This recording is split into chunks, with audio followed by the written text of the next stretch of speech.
Yeah, thank you all for the great session. Thanks for all the information. I have a question. After this COVID, people somehow understood what is socialism and what government, this kind of pandemic, only government can help. So I think they might have a slight doubt on capitalism and its failure. So what should be uh, a communist roadmap from here on? So how they're going to bring back the confidence on people and come back and do some help on bringing people up. So what should be the roadmap of uh, a communist from now on? And also, I don't, particular to India, I don't see Congress as an alternate to BJP because they also have a similar kind of Hindutva mindset. And we can see by people moving from Congress to BJP every day and now. So what is the roadmap for communists to take this opportunity and come back to the power and help people? Thanks. Comrade Shankar, do you want to start Yeah, answering this question? yeah. So it's true that the entire imperialist world stands exposed, and if you look at what's happening in the context of COVID-19, say only the countries like Cuba, they were able to help the world, and even China, you can say that they were remarkably controlled the further spread. And there are many differences with China. We have different kind of assessment about China, but still, if you look at how could they do it, one important factor is that all the hospitals, particularly the public health, was in the hands of the state.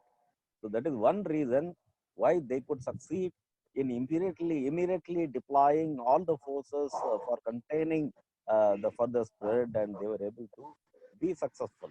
And you can also see the people's participation. It is another thing that the people's health, which was there in a communist China in those days, that has been dismantled, disintegrated, and now whatever public health system exists in China, that is not compatible with the communist school of thought. But still, compared to the Western countries, compared to the states and so many European countries, definitely China could succeed. And this becomes a kind of a lesson for the world to see. It's only Cuba who could supply medicines.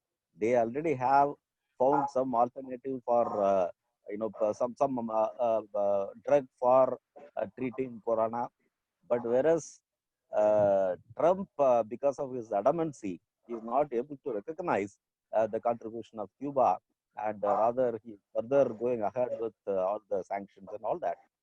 So in that context, it is communist China, not communist China, sorry. So it is China to some extent, and Cuba. Cuba has played a very major role in helping the countries all over the world. So that way, we can say that the question of public sector, the question of state-owned sector, has played a major role in the context of Corona. So in that way, I think I hope the Indian should also take a proper lesson. But it is also possible that you know that in India, uh, Modi, the Prime Minister, the BJP, the RSS, they found a new enemy. They are communalizing Corona, and they are saying that Muslims are the reason and Muslims are the carriers of Corona. So they found some enemy, to be projected, and they are trying to divert the attention from the failures of the government. So this goes on, and I hope the communists, particularly in India, should be able to, project the proper alternative, and they should be able to convince the people soon. And definitely, the post-Corona situation just cannot be like the pre-Corona situation. Definitely, there will be a lot of changes.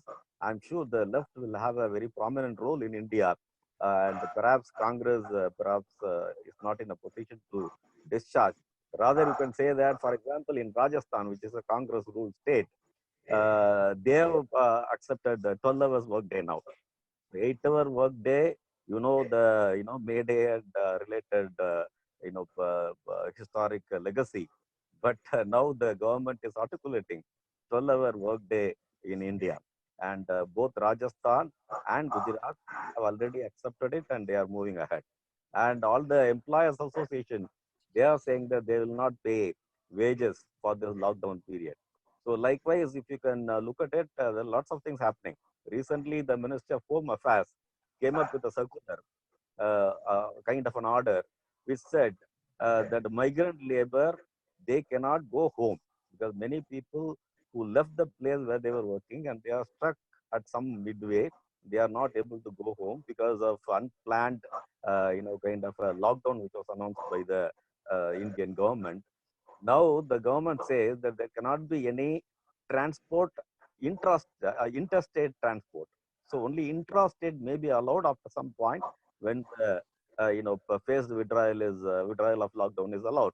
So they say that in that kind of a situation, all these migrant labor should be asked to work in some place depending on their skill in the country. So the migrant labor are supposed to go home after this lockdown, and they are emotionally disturbed. And many people are not getting, food and shelter and all that. There are talks whether the corona deaths will be more or hunger deaths will be more. So there's a kind of discussion going on, and many hunger deaths have started happening in India. So this kind of a situation definitely will have a different scene in the coming days, and I am sure the left will have a greater role to play in the coming situation. Thank you. I just mentioned that in addition to Cuba and China, in Vietnam they have really brought the spread under relative control. Again, through the use of state institutions and the state healthcare system, without whatever inadequacies it may have. In the other comparison is that that President Trump in the U.S. has again made a very diversionary announcement to start banning people coming into the U.S. All immigration to the U.S. is halted, but it has nothing to do with the corona pandemic, but it's just a diversion. So, Comrade Raj, do you have anything you want to say? Yes, I would like to say something about. I think that the question of it is not because socialism in China or Vietnam is necessarily the reason why the pandemic has fewer casualties, deaths. I think if you look at South Korea and Taiwan is even better. And South Korea has stopped it. In India also it varies. Kerala, for example, has controlled it much better. And it is basically, as Abhay Shukla in his presentation explained, that two different methods. In China, it is top-down control, so that people were in Wuhan, were not allowed to go anywhere. And then, yes, their state health system, which has degraded over time there too, but they managed it through the process of that control. So in other words, wherever there is a high level of hotspots, so to speak, they surrounded it and they fed the people better than India. In India, they abandoned them because India, the government is what I consider to be in the spectrum of fascism. But in China, certainly there are complex reasons for why the cases of death are less. But if you see, South Korea is a capitalist country. So is Taiwan, but they are doing equally well. So I don't think this can be just said as a difference between capitalism and socialism. U.S. is a particularly at a rotten stage now with a person who's totally who shouldn't be in the president's office, is in the president's office. And this came about because both the parties were playing identity politics while the workers were losing jobs to automation and movement of these jobs to China, which was a lower wage country, all through 1990 to now. So they rebelled and they made the difference. And with the system of electors, which was a compromise with the Southern slavocracy after the Civil War, that's how Trump came to power. And so it's a particularly bad situation. And then the other thing is, in the United States, the ideology of freedom, which is exploitation basically, but sold as freedom, the capitalist freedom. And that brought the worst results here. And but if I don't think it should be looked at as a socialism working superior. In case of Cuba, I agree. Cuba has been a medical supporter of people around the world. This is how their socialism has been practiced. And that's Cuba showed, actually Cuba shows the continuation of the great revolution that started with Lenin. It's still maintaining within the circumstances of a small country, how they've survived. So that's my comment. Thank you. I just want to add one, Mr. Sharat, Comrade Sharat, can I? Yeah. Yeah, I agree with Comrade Raj that it's not about socialism versus capitalism. But one point we can say that wherever the public health and the hospitals and other infrastructure is under the control of the state, there they are able to perform better. And the countries where the entire health system is in the hands of private, there it was very difficult and people are the worst sufferers. So I think that is a difference perhaps we can just think of, make between how countries could control it better. Not about capitalism versus socialism, and that not that binary. That is one thing. Second thing is that as far as India is concerned, it may be true that Corona hasn't spread much, but it's also true that hunger has spread a lot, and people are suffering a lot because of hunger. And I'm not sure how many hunger deaths can happen here if it goes on like this, because already people are completely dissatisfied and kind of all kinds of anti-worker measures are being, legislated and ordered by the government. And ultimately, the working class movement and the people's movement is in the receiving end. So this is also another factor we should take into account. That's it. Thanks. Great, thank you very much. Yeah, it's important to understand. I mean, it's a complex situation. So there's so many different factors that will determine the outcomes of the anti-corona efforts. Okay, so the next person who had mentioned a question, they have a question is. Yeah, so the last question about, you said the great contribution of the communist tradition is Leninist tradition is basically national liberation, right? National self-determination. And Stalin's question of, we didn't really discuss it fully, but you did mention it. So I was wondering if Dalit question has been ever raised as a national liberation struggle within India, both by the communist or even by Ambedkarites or by Ambedkar, because that part I don't know about it. So I would like to know if it was ever raised.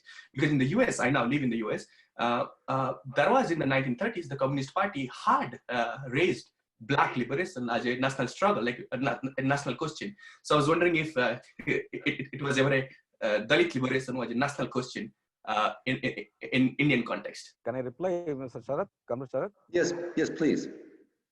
So, Comrade Satya has raised some good question. I think this is one of the fundamental slogans and task set out for any communist party in the Indian conditions, because Dalit liberation I made it very clear when I made the presentation. This annihilation of caste is a kind of a precondition for establishing any real socialist society. So that is very much important. And in fact, in the the program of CPML liberation says that this is one of the fundamental issues of new democratic revolution in India. So this is being made as a part of our activities all over. So, and you know very well, Dalit movements always discuss about Dalit emancipation and other things. So they are also raising it. But there are issues about how it can be addressed, whether this is the particular way in which it should be addressed, or there could be other ways as well. About that, there could be some discussion. But definitely, there is no debate or dispute about the question of annihilation of caste being one of the fundamental tasks of any revolution in India. That is, I think, almost settled. That's very clear. But there are some, social democracy point of view. Social democracy, I don't mean the Russian context, because as in the social democracy is a, you can say, official or official left or whatever in some other term we can use.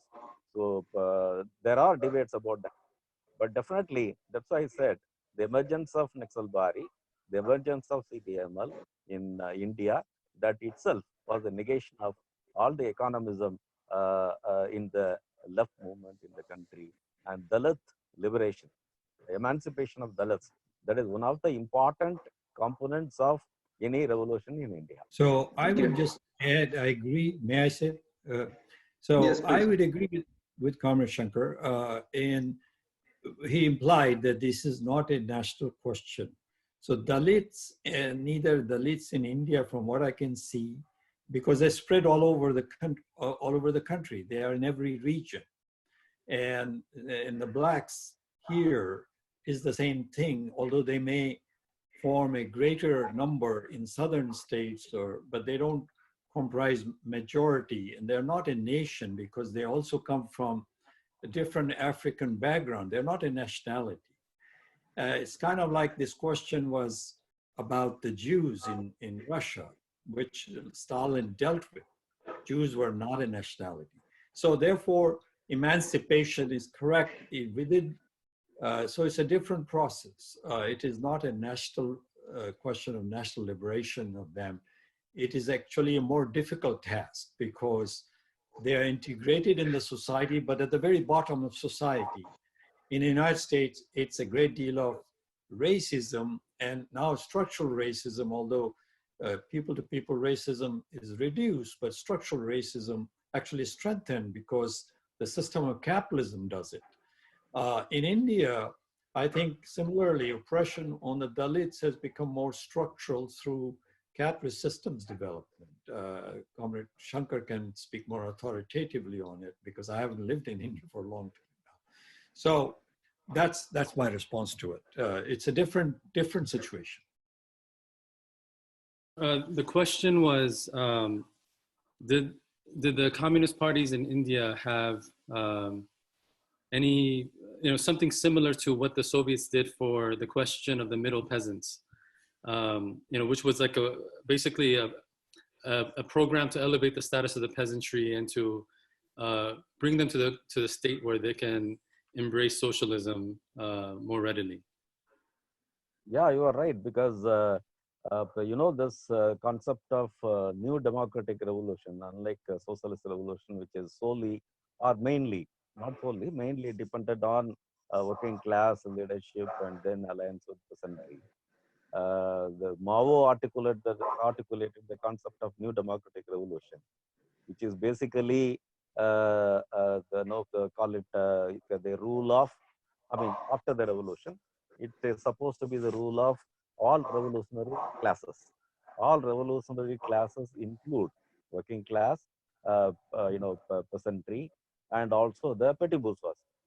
And these are the three major. And in some cases, at some point, maybe some section of petty bourgeois may join, and that's where there are debates.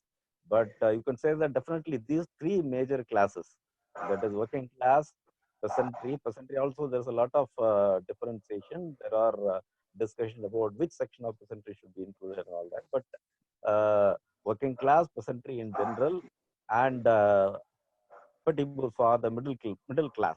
These three are considered to be the revolutionary classes in any backward capitalist society, particularly the societies like China and India, where the feudal remnants are much more stubborn and strong. So in such cases, the new democratic revolution is the strategy which is advocated. So this is very much important that peasantry and working class has to join hands and also have to mobilize the sections of petty bourgeoisie and middle class. So that is these are the revolutionary classes, and only by the alliance of these three classes mainly, any change in the society is possible. So yes, in India and also in China, that was one of the major strategic questions. And in India, almost very, very important, because as far India is concerned, it was more than 70% of the population was dependent on agriculture. Now the ratio is declining, but still you can say that there is one of the very sizable population which has a very great revolutionary potential. So without alliance with peasantry, particularly the agricultural labor and the small peasants and poor peasants and marginal peasants, we cannot see any real change in India. So naturally, the alliance of these three classes is very much important for accomplishing any change in Indian society.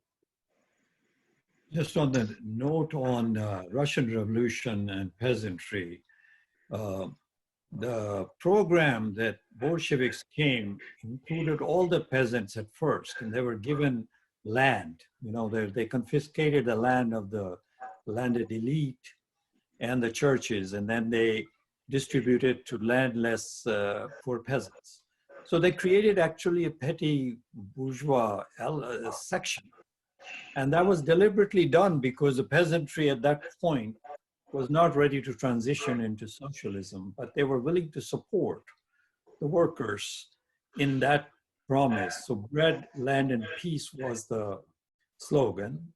Peace, obviously, because the peasant soldiers were mainly the ones dying at the front. And bread, obviously, was common for everybody. It was a real difficulty on being fed.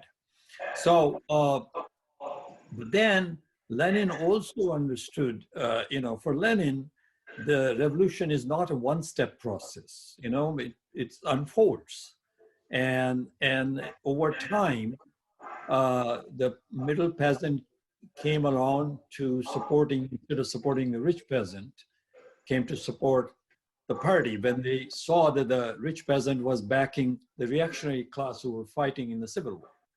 And then finally, Stalin completes that socialist revolution in 1928 to 31 when he moves to collective farming. And that's basically, the socialist revolution starts in 1917, but is completed in 1939 by that process. And in the case of India, of course, I let what Comrade Shankar said stand, because I think he's much more authoritatively knowing about India than I do. Yeah, so I just wanted to say that, so Madhu's question is pointing specifically to about the middle peasant, and I guess he also mentioned the Dalit question, and whether the Dalits, it seems to be implying that maybe Dalits or asking the question of whether Dalits are a middle sort of stratum, and I would say that the Dalits are the lowest stratum of the working class, particularly if they are taking on the dirtiest jobs. As far as the middle peasant is concerned, there's a refinement in this formulation, which is to look at peasants in terms of the extent to which they own land and earn income from owning land, versus the extent to which they earn income from hiring going out and seeking jobs where they work on other people's land. And so to the extent that a peasant who owns a tiny piece of land spends, let's say, most of his time or her time working for someone else, their primary character is one of an agricultural proletariat. You know, and if they spend more time earning money from selling the produce from their land, then they're more the character of a middle peasant, a petty bourgeois class position. But the challenge, you know, for Lenin and for revolutionaries in India is unifying all of these revolutionary classes, because they all suffer oppression. I hope that answers the question. So, Are there any? Yes. shall I add one more point? Sure, please do. I think that's a very important point Comrade Sharath raised, because in India, when we look at the rural population, peasantry is a very general kind of a term. It starts from kulaks to agricultural labor. Agricultural labor is someone who is entirely dependent on his labor, and he is dependent on the wages he earned. And there is a small percent and marginal percent that is also in huge numbers. Then comes the kulaks and landlords and other sections within the rural community. So there are, this is one of the major tactical questions, in the Indian left movement, because there are parties which also suggest some kind of a pan-peasant unity wherever they are in power and such things. Whereas we, Marxist-Leninist movement particularly, and among Marxist-Leninist movement, our party has a program. Okay, we always say that agrarian revolution is the axis of new democratic revolution.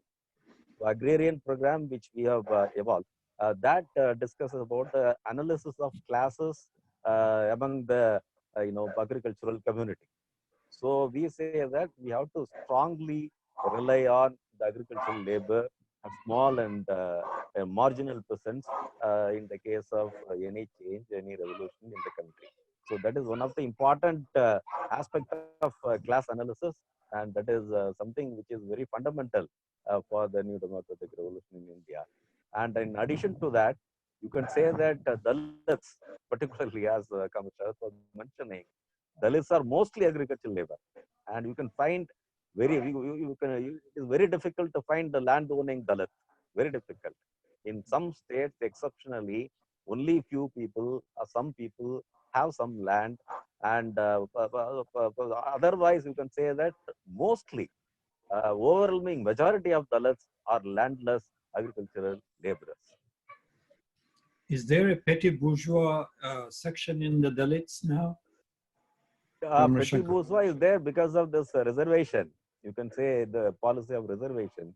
There is a section of people, maybe some 10% or so, who became the government employees and monthly salary earning section, which is basically the petty bourgeois section among Dalits. And unfortunately, I'm not sure if everybody will agree with me. Unfortunately, this is a section which is leading the Dalit movement in the country. Okay, because the agricultural labor, they are yet to assert as a class, and that kind of political assertion is yet to take place. That has taken place only in places where the communist parties have organized agricultural laborers as a class. So we are basically depending on basically our main basis, basically the agricultural laborers and Dalits, and they're extreme backward, most backward, and all that. So we organize them as agricultural laborers. We have an All India organization of All India Agricultural and Rural Labor Association as well. So that is petty bourgeois section remains, and unfortunately that is calling the shots within the Dalit movement. I'm not sure whether that could be one of the important reasons that the relationship between the communist movement and Dalit movement is not so warm and friendly. So that is also something which is to be taken into account. Yes, there is a different section of petty bourgeois among Dalits. Thank you, Comrade Shankar. Representation of Dalits in Politburo, I hear it is merit-based. Dalits are not represented in the Politburo. Has communism adopted India and its unique caste system? Comrade Shankar? No, this you can say that is not I mean, I'm not sure. I can't comment on other parties. Okay, there's something obvious thing because generally we don't, see people in terms of their caste. But definitely you can say that, say at least in our party, there was one comrade Ram Naresh Ram, who was almost, he never went to any school, but he is one of the most popular leaders in the state of Bihar, and he was also our Politburo member for quite a long time. He is one of the founders and senior most leaders of our party. Likewise, there are many comrades in our, not just Politburo, in Central Committee and various levels of the party committees, Dalit comrades also there. But to be frank with you, we never look at it as a Dalit or non-Dalit and all that. So that is one thing. Second thing is that, this had been a very consistent criticism from Dalit movement on communist parties for quite some time. And I'm not sure whether you are aware that now the General Secretary of CPI, Communist Party of India, the comrade Raja, he himself was Dalit.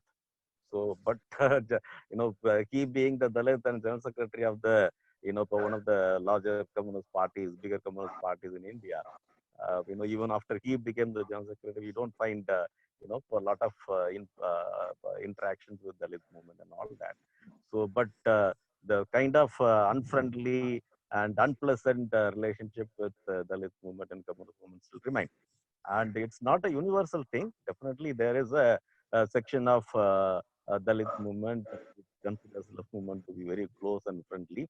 And for example, Jignesh Mevani, who is also one of the MLAs recently elected in Gujarat, and he is much closer to, being a person, important leader from Dalit movement. He is interacting more with left movement, and he feels that Dal Salam, Lal Salam is only one alternative for India, alternative to this Congress and BJP.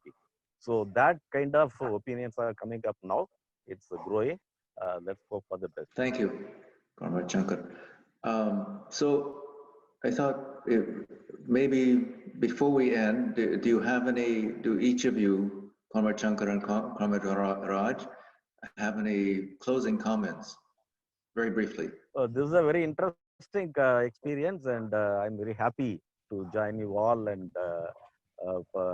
this is a very, more than the, discussions. Discussions were also very good. In addition to the discussion, I think the topic itself, is more enlightening. And this is some subject on which we all have to work further. Because this is one of the challenges being faced by the Communist Party, particularly in countries like India, as Comrade Raj was saying, and in the context of African Americans movement and all that. I think this is something which is not sufficiently addressed by many of the groups. So that way, I think this is a very significant kind of a topic. I would request all the audience, and I myself is also more keen to work further on the subject. And I thank you all for giving this opportunity, particularly for the Ambedkar King Study Circle. Thanks, Comrade Sharad, Comrade Raj, and Comrade Karthik. Thank you very much, Comrade Shankar. Comrade Raj, do you want to say a few words? Yes, likewise, I'm very pleased and learn a lot from Comrade Shankar today about the situation in India, and it's very enlightening and pleased to be participating. I think it's a great idea to have this forum of Ambedkar King, although King, I mentioned King was not the sole leader, but I think it's a very important thing because there's so much in common in the struggle of the Dalits in India and the Black, vast majority of the Blacks who are suffering in the United States. So this is a great thing. And I'm very, very pleased to be part of it. Thank you, Sharad, for organizing, and those others who have organized it. Karthikeyan and others. Thank you. Thank you very much, Comrade Raj.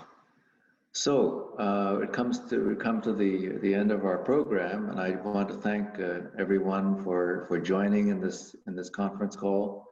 on the occasion of Lenin's 150th birth anniversary. And it just goes to show that the issues of today and the issues of Russia, the issues of India, the issues of the US and every country in the world are touched by what Lenin wrote, what he did, and so it's very fitting that we honor him and remember him on this 150th birth anniversary. Thank you, Sharad. Thank you, speakers, Comrade Shankar and Comrade Raj, for your wonderful and insightful speech and discussions. And I'd like to thank each participant who stayed till last, and especially people those who asked questions. I'd like to end with what we have put in the flyer about the aim of the program. We put very clearly that there are differences between Lenin and Dr. King, and there are differences between Lenin and Ambedkar because of the time that they worked. And even today, we have a discussion in our AKSC US WhatsApp group about what is the position of Dr. King on communism. And we referred his book, Where Do We Go From Here, and where he rejected communism. And also he rejected capitalism. He proposed a synthesis of this between these two. And comically, we put the Martin Luther King is known as MLK, and we are not hijacking Martin Luther into Marx Lenin King. So it is not a cause of hijacking. We were very historically analyzing. We are not trying to appropriate them, but in the interest of the unity of the working class, that we organized it. As we put in our flyer, the aim of this program, those whoever have already read Lenin, we are encouraging and requesting them to read Dr. King and Dr. Ambedkar.